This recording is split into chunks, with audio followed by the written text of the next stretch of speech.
This episode of the 12 Hike Podcast is brought to you by Leland Lures and their revolutionary Trout Magnet. The Trout Magnet has been catching more trout than any other lure for over 20 years. Don't believe me?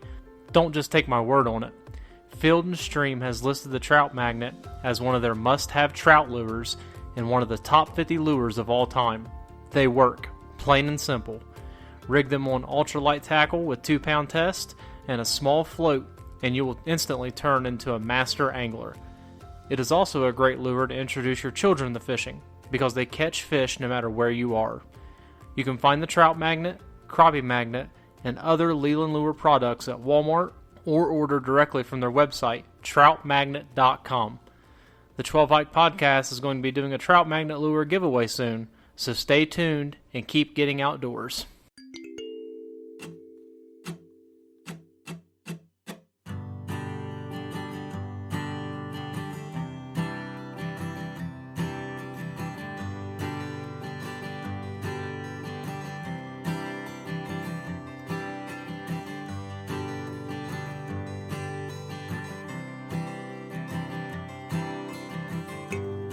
Nature is the door to happiness. The things that you see, the experiences that you have while kayaking stand out.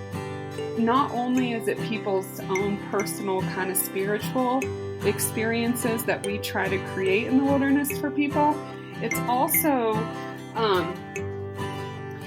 like this community building thing, right?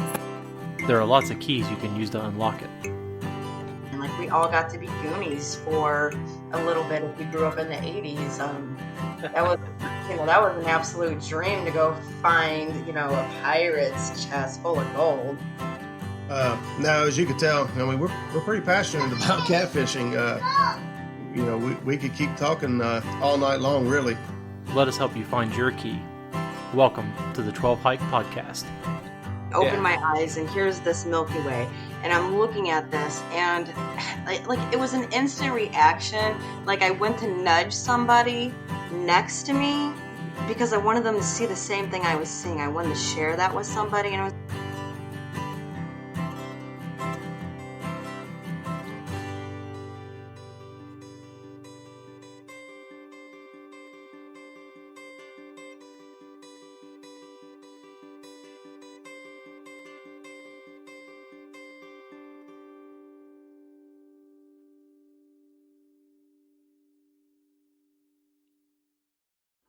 Thanks for agreeing to do a podcast with me. I bet that was kind of strange, just out of nowhere, someone sending you a message.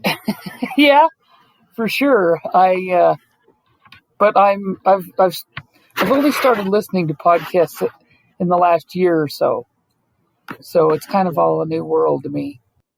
Well, I'll tell you what, as soon as I seen the video of you and your goats, I knew that I had to talk to you. That was something. Well, it's a lot of fun. Well, I want to talk about it, but before we get into the goats, okay. I want to, I guess, kind of get a little bit of background on you. Are you a Colorado native? I am. I was born and raised here. In Montrose, is that right? Yes. Yep. I was born and raised in Montrose. Off topic. My wife and I vacationed here, 10, 11 years ago, and there was a little restaurant in Montrose called Cafe 110. Is it still there? It isn't. Oh my gosh. It is not. He moved. He got a job offer from some big place in Las Vegas, and he moved out there. Listen, I dream about their country fried steak. Yeah, we used to like to go there too. We were pretty disappointed when they shut down. That's a bummer. It is. So, being a Colorado native, have you always been I guess the typical Colorado person, hunting, fishing, hiking? Yeah, I had, I didn't hike a ton. I always fished, and my grandparents and my parents always, had cows and all that. So I've always been outdoors a lot.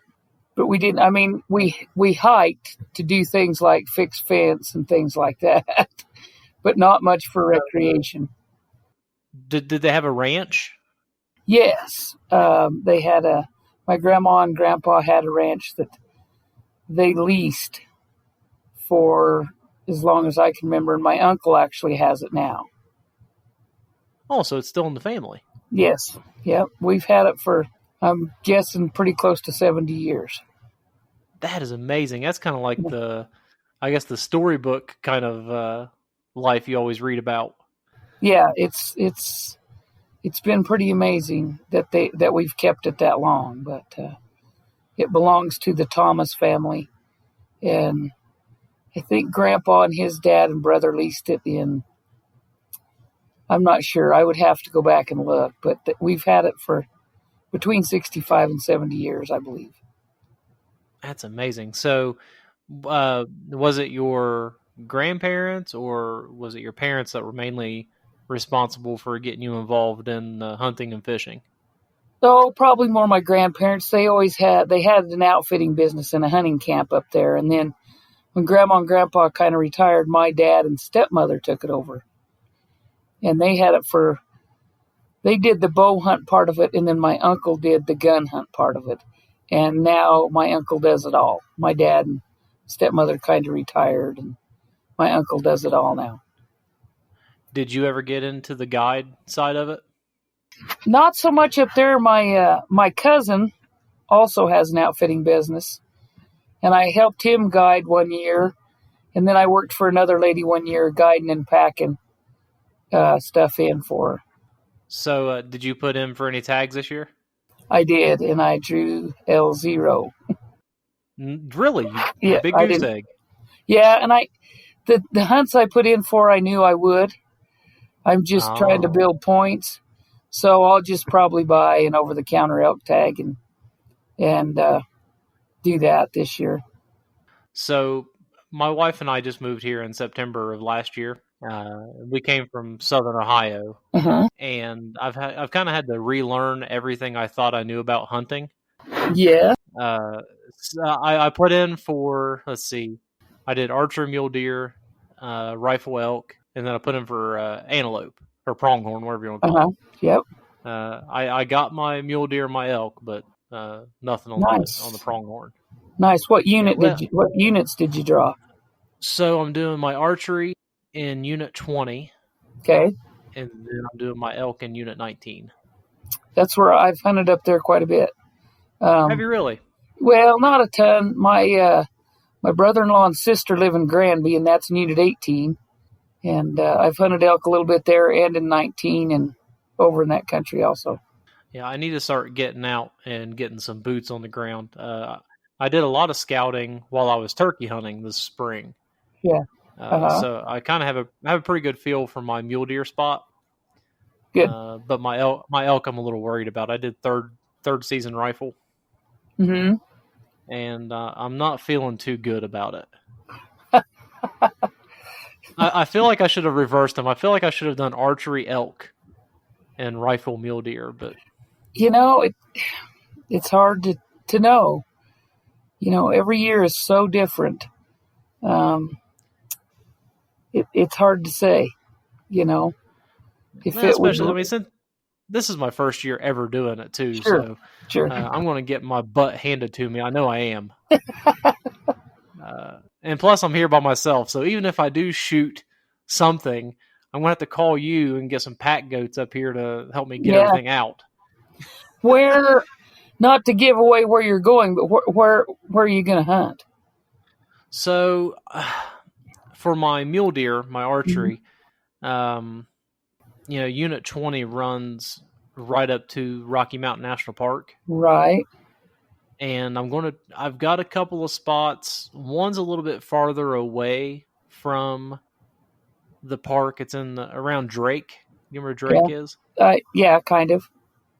It's Crozier Mountain. Right. So in that area, I'm going to try out.